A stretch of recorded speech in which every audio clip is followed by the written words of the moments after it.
नमस्कार, स्वागत है आपका नालंदा स्टडी सर्कल में।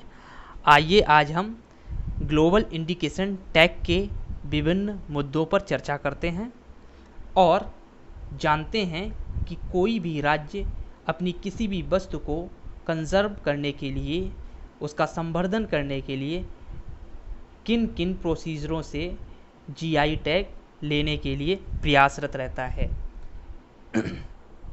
सबसे पहले जानते हैं कि ग्लोबल इंडिकेशन टैग की शुरुआत कब की गई थी। ग्लोबल इंडिकेशन की शुरुआत जीआई टैग एक्ट 1999 जब हमारा आया था, इस टाइम पे हमने जीआई टैग देना स्टार्ट किया था। ठीक है, इसके बाद 1999 में हमारा जीआई टैग दिया जाने लगा। उसके बाद जो पहला जीआई टैग मिला था, फर्स्ट जीआई टैग जो मिला था वो मिला था 2004-05 में हमारी दार्जिलिंग में चाय को। ठीक है जी, किसको मिला था? दार्जिलिंग टी को। ओके, दार्जिलिंग टी को फर्स्ट जीआई टैग मिला था। ये क्वेश्चन कई बार पूछ लिया जाता है एग्जाम में, इस क्वेश्चन को जरा ध्यान से याद रखें। GI tag, first GI tag जो मिला था वो दार्जिलिंग टी को मिला था। एक्ट कब आया था? जीआई एक्ट कब आया था? 1999 में आया था। ओके, पूरा नाम क्या आया था इस एक्ट का? Geographical indication of goods registration and protection act 1999। Okay, चलिए आगे देखते हैं। जैसे कि geographical indication of goods registration and protection act 1999, total GI tag अभी तक कितने मिल चुके हैं? 361 मिल चुके हैं। ओके, अब हम देखते हैं कि जीआई टैग का प्रक्रिया क्या होता है, कोई स्टेट इसको किस प्रकार से हासिल करता है। तो क्या है, ट्रिप्लीकेट फॉर्म को फिलअप किया जाता है। क्या किया जाता है?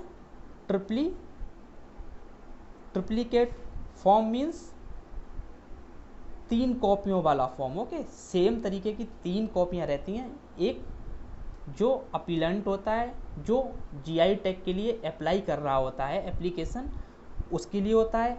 एक रजिस्ट्रार के लिए होता है, जो हमारा रजिस्ट्रार होता है ग्लोबल इंडिकेशन का, उसके लिए होता है। और एक रजिस्ट्रार जो आगे फॉरवर्ड करता है उसके लिए होता है। ठीक है जी। इसके बाद का क्या रहता है, एप्लीकेशन भरने के बाद प्रिलिमिनरी स्क्रूटनी होती है। स्क्रूटनी में वो सारी चीज़ें वेरीफाई करते हैं। ओके, वेरीफाई होने के बाद एग्जामिनेशन रिपोर्ट आती है। जी क्या आती है? Examination report. ओके, अगर एग्जामिनेशन रिपोर्ट में कोई भी कंसर्न रजिस्ट्रार को मिलता है, कोई भी लैकुना मिलता है, ठीक है ना, कोई ऑब्जेक्शन होता है, कोई भी ऑब्जेक्शन रेज कर रहा है रजिस्ट्रार, कौन सा रजिस्ट्रार? जीआई टैग का रजिस्ट्रार, अर्थात global indication registry intellectual property का रजिस्ट्रार। ओके, वो अगर कोई ऑब्जेक्शन रेज कर रहा है तो जिसने भी एप्लीकेशन लगाई है उसको 2 मंथ के अंदर, कितने? 2 मंथ के अंदर या तो रजिस्ट्रार को कोई जेन्युइन आंसर देना पड़ता है, अदरवाइज इसी 2 मंथ के अंदर अंदर उसको हियरिंग के लिए अप्लाई करना पड़ता है। ओके, ऑब्जेक्शन को अगर एप्रोप्रिएट आंसर है तो आप खुद रजिस्ट्रार को वो आंसर दे सकते हैं। अगर रजिस्ट्रार सेटिस्फाई है तो हियरिंग के लिए जाना ही नहीं पड़ेगा। ठीक है जी। अब आगे का क्या होता है, अकॉर्डिंग टू, अब ये जो मिलता है जीआई टैग, इसका भी कोई ना कोई प्रोसीजर होता है, कोई ना कोई रूल होते होंगे कि भाई हर किसी को तो जीआई टैग मिल नहीं जाएगा। तो इसका रूल जो है वो हमारा जो एक्ट है, GI tag act, GI act 1999 के सेक्शन 2 का सबसेक्शन 1 का पैरा ई में वो सारे रूल लिखे हुए हैं कि किन किन मुद्दों, किन किन रूल्स को अगर कोई स्टेट का प्रोडक्ट फॉलो करता है, उस मैचअप करता है, तो उस प्रोडक्ट को क्या मिल जाएगा? जीआई टैग मिल जाएगा। क्या मिल जाएगा? GI tag. अब देखते हैं कि किन किन चीज़ों को जीआई टैग मिलता है इस सेक्शन 2 के पैरा 1, ठीक है ना। तो देखते हैं एक तो हो गया आपका एग्रीकल्चर, एक क्या हो गया एग्रीकल्चर प्रोडक्ट, ठीक है जी। और एग्रीकल्चर प्रोडक्ट को, उन एग्रीकल्चर प्रोडक्ट को जीआई टैग मिलता है जो सदियों से किसी एक स्टेट में बहुत ही प्रचुर और शुद्ध मात्रा में होते चले आ रहे हैं। क्या? बहुत ही प्रचुर और शुद्ध मात्रा में होते चले आ रहे हैं, ठीक है ना। तो ऐसे इंडिकेशन को, और हाँ इनका टाइम भी देखा जाता है कि भाई कितना पुराना, कितने साल पहले से, सदियों से अगर आ रहा है तो उसके कंपैरिजन में किसी और स्टेट का तो उससे पहले वो प्रोडक्ट वहाँ तो नहीं होता था। 2 स्टेट अगर किसी भी जीआई टैग के लिए आपस में कंट्रोवर्शियल होते हैं तो हमारा जो डिपार्टमेंट होता है जीआई टैग का, geographical indication registration intellectual property, वो प्रॉपर उसको स्क्रूटनी करते हैं, एग्जामिन करते हैं, उसके बाद देखते हैं, या फिर कभी कभी इनको लेके कोर्ट में भी चले जाते हैं लोग, ठीक है। तो एग्जामिन करने के बाद जो भी स्टेट में उनको लगता है, और इन चीज़ों को रिकग्नाइज करने के लिए भी और भी लोगों का, और भी संस्थाओं का हेल्प लेते हैं। उसके बाद रिकग्नाइज करते हैं कि कौन से स्टेट में पुराने या एंशिएंट टाइम से ये चीज़ वहाँ पे प्रोड्यूस हो रही है, तो उस स्टेट को जीआई टैग दिया जाता है, ठीक है ना। ऐसा ही एक मुद्दा उड़ीसा और वेस्ट बंगाल में था, रसगुल्ला को लेके, ठीक है ना। तो इस पर हम आगे चर्चा करेंगे। चलिए अब GI tag, just a minute जी, 361 ये तो हमने पढ़ लिया। अब हेड क्वार्टर कहाँ है जीआई टैग का? हेड क्वार्टर जहाँ रजिस्ट्रार बैठता है तो वो है गिंडी तमिलनाडु में। कहाँ है? गिंडी तमिलनाडु में, याद रखिएगा। जीआई टैग ये तो हमने एक बार देख लिया है। अब क्या होता है उड़ीसा के मामले में पहुंचने से पहले अब हम ये देख लेते हैं कि और क्या क्या इम्पोर्टेंट चीज़ें हैं, और पिछले विगत वर्षों में विभिन्न एग्जामों में कौन कौन से जीआई टैग से क्वेश्चन पूछे गए हैं, उन क्वेश्चंस पे हम चर्चा करेंगे। आइए देखते हैं जीआई टैग का स्लोगन, ये कई बार पूछ लिया जाता है एग्जाम में, जीआई टैग का स्लोगन क्या होता है। तो इस जीआई टैग का जो स्लोगन है वो है invaluable treasures of an incredible India, okay, अतुल्य भारत की अमूल्य निधि, ओके। जीआई प्राप्त करने वाले जो फर्स्ट स्टेट था, पहला प्रोडक्ट था, वो क्या था? दार्जिलिंग चाय थी। 2005 में 4-5 में इसको दिया गया था। इस पर हम प्री डिस्कशन कर चुके हैं। और अब देखते हैं जो आगे अभी जो विगत एग्जामों में क्वेश्चन पूछे गए हैं जीआई टैग से, उनको एक बार देख लेते हैं हम। जैसे सिरसा की सुपारी जो है वो जीआई टैग दिया गया, सिरसा की सुपारी को जीआई टैग दिया गया, कर्नाटक को मिला है ये सिरसी सुपारी, ठीक है। उड़ीसा को मिला है कंधमाल हल्दी का जीआई टैग। कंधमाल एक जगह है उड़ीसा में, वहाँ की जो हल्दी है उसको ग्लोबल इंडिकेशन टैग दिया गया है, ठीक है। केरला में तिरूर का पान जो होता है, तिरूर के पान को जीआई इंडिकेशन टैग मिला है। महाराष्ट्र के अल्फांसो आम को जीआई टैग इंडिकेशन मिला है, ठीक है जी। ईरोड हल्दी, ईरोड कहाँ है? ईरोड एक जगह है तमिलनाडु में, ठीक है। ईरोड क्या है? जगह है एक तमिलनाडु में, वहाँ की हल्दी को भी जीआई टैग मिला है। अब देखिए कंधमाल हल्दी और ईरोड हल्दी दोनों अलग अलग हल्दियाँ होती हैं, ठीक है ना, ये एक जैसी नहीं होती हैं, कलर में चेंज होता है दोनों के, ठीक है। तो ईरोड की जो हल्दी है वो तमिलनाडु को मिला है जीआई टैग। ग्रीन टी और वाइट टी दार्जिलिंग को ही मिला है, ठीक है। डिंडीगुल, अब मगही पान जो है, मगही पान बिहार को मिला है, ठीक है ना। मगही पान, मगही जो है एक लैंग्वेज होती है बिहार की, मगही मगधी, अब जो हैं ये लैंग्वेज हैं कुछ। तो मगही पान जो है वो बिहार को इसका इंडिकेशन मिला है, ग्लोबल इंडिकेशन बिहार को मगही पान का मिला है। अब चावल सबसे ज़्यादा जो होता है हमारे भारत में होता है पश्चिम बंगाल में, तो जनरल सी बात है पश्चिम बंगाल को चावल का इंडिकेशन मिला है, लेकिन चावल के और की स्टेटों को भी इंडिकेशन मिले हैं। चावल की विभिन्न प्रजातियां होती हैं, विभिन्न तरह के चावल होते हैं, उनमें से जो गोविंद भोग चावल है, गोविंद भोग चावल होता है, उस चावल का ग्लोबल इंडिकेशन टैग हमारे पश्चिम बंगाल को मिला हुआ है। ठीक है। तेलंगाना में ये बरंगल है, वहाँ की दरियाँ फेमस हैं और बहुत पुराने समय से यहाँ पे लोग दरियाँ बनाते आए हैं, इनका प्रोडक्शन बहुत पुराने समय से होता आ रहा है, तो तेलंगाना को बरंगल दरी का ग्लोबल इंडिकेशन टैग मिला है। तमिलनाडु में त्रिभुवन में सिल्क की साड़ियाँ बहुत अच्छी होती हैं। ठीक है, सिल्क की साड़ियाँ जो होती हैं तमिलनाडु में बहुत पुरातन काल से बनाई जाती थी और अभी भी बनाई जा रही हैं, तो इस कारण यहाँ तमिलनाडु को सिल्क की साड़ी का जीआई इंडिकेशन टैग मिला है। कड़कनाथ मुर्गा, कमलनाथ मुर्गा नहीं है ये, कड़कनाथ मुर्गा है। ठीक है ना, मध्य प्रदेश के सीएम के नाम पे आप ये नाम याद रख सकते हैं, मध्य प्रदेश के पूर्व सीएम थे, कोई दिल पे मत ले लेना, मैं बस याद करने की एक ट्रिक बता रहा हूँ। मध्य प्रदेश के पूर्व सीएम कमलनाथ, तो कड़कनाथ मुर्गा को जीआई टैग मिला है, क्या मिला है, ग्लोबल इंडिकेशन टैग मिला है। ओके, अब देखते हैं आगे क्या है। केरला मयूर गुड़, मयूर गुड़ जो है वो केरल को मिला है GI indication tag.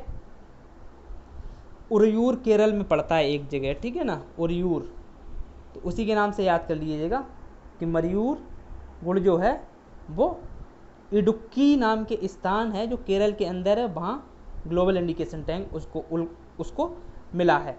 Himachal Pradesh के काला जीरा और चूली तेल, काला जीरा और चूली तेल प्रोडक्ट को ग्लोबल इंडिकेशन टैग मिला हुआ है।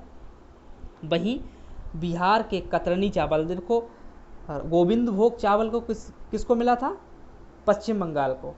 अब यहाँ क्या है, कतरनी चावल, कतरनी चावल, तो कतरनी चावल को किसे मिला है, बिहार को कतरनी चावल का ग्लोबल इंडिकेशन टैग मिला हुआ है। ठीक है ना, बिल्कुल भी कंफ्यूज मत होना, दो चावल के इंडिकेशन टैग मिले हैं, किन्हें किन्हें, एक पश्चिम बंगाल को, एक बिहार को।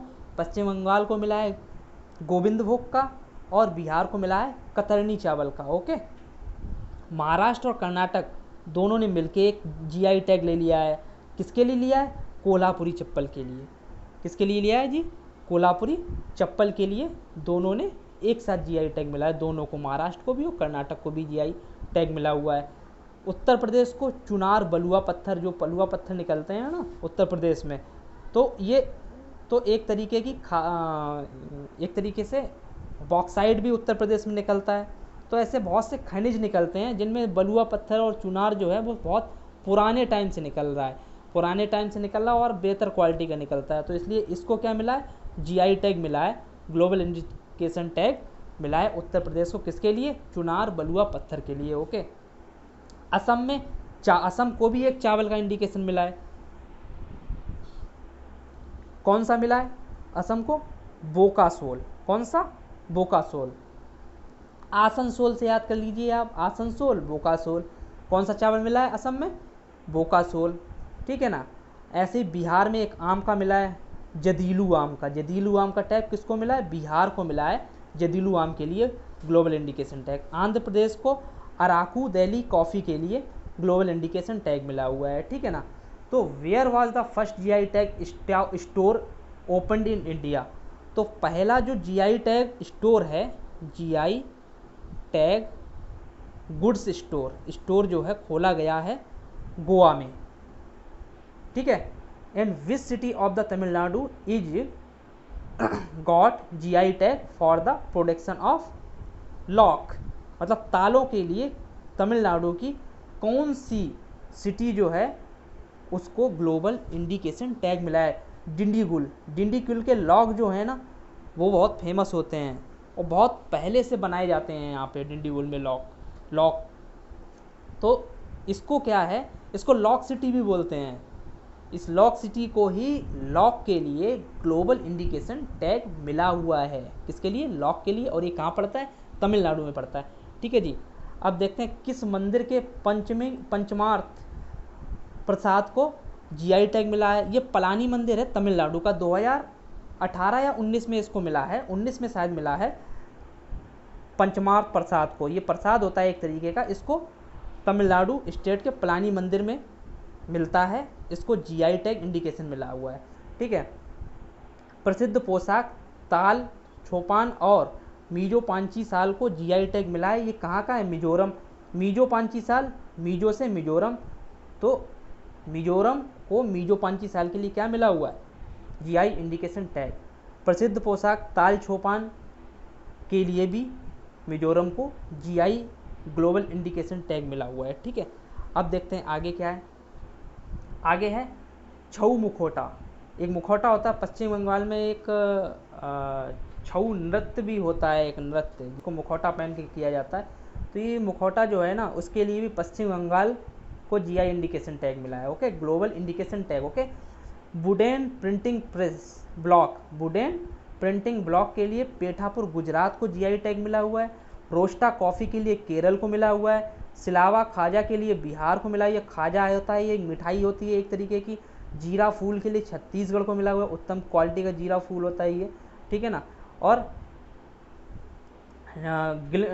नीलम्बूर टीक केरला का जो है, नीलम्बूर टीक के लिए मिला हुआ है। और आदिलाबाद की डोकरा क्राफ्ट जो है, उसके लिए तेलंगाना को मिला हुआ है जीआई इंडिकेशन टैग। अब रसगुल्ला में क्या हो गया था? रसगुल्ला को लेके दो प्रदेश लड़ गए आपस में। कौन कौन से प्रदेश लड़ गए? एक तो वेस्ट बंगाल लड़ गया और उड़ीसा लड़ गया। उड़ीसा कह रहा है कि भैया ये मेरे यहाँ पहले बनता था, वेस्ट बंगाल कह रहा है मेरे यहाँ पहले बनता था।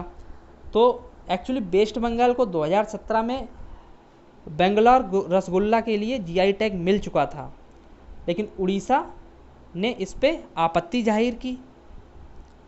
और हाँ, किसी भी स्टेट को अगर जीआई टैग मिल जाता है, उसके बाद 3 महीने के अंदर ही ना, अगर आपको लगता है कि ये जो वस्तु है वो हमारे यहाँ पहले बनी है, हमारे यहाँ उत्तम क्वालिटी की है, तो आप 3 महीने के अंदर उसको डिनाई करवा सकते हैं, उस पर क्वेश्चन उठा सकते हैं। ठीक है जी।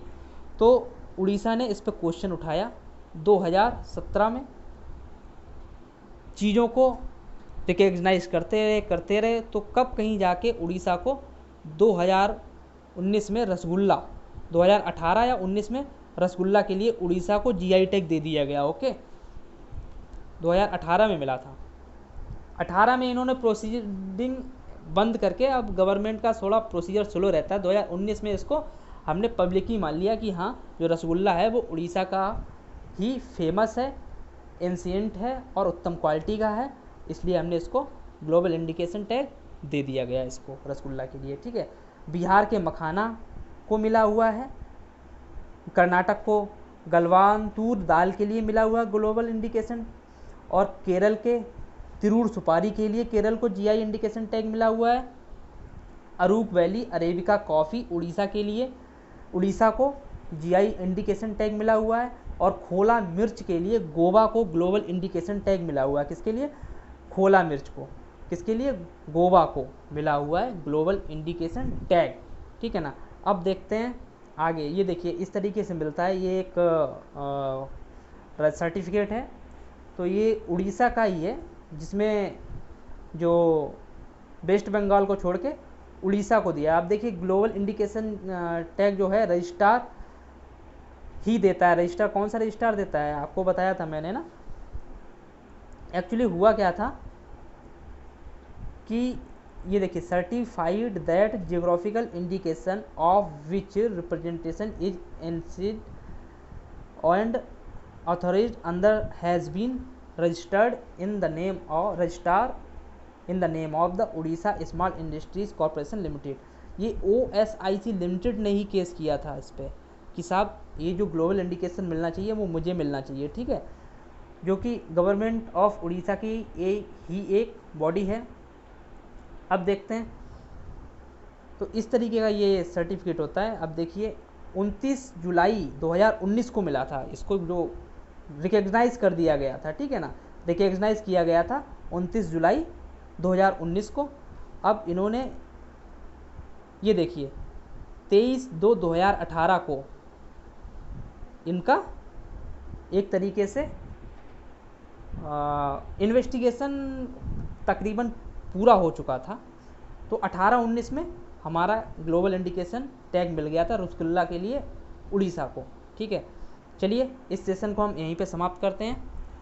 अगर आपको सेशन पसंद आया हो तो प्लीज़ चैनल को सब्सक्राइब करें, लाइक करें, शेयर करें। Thank you so much.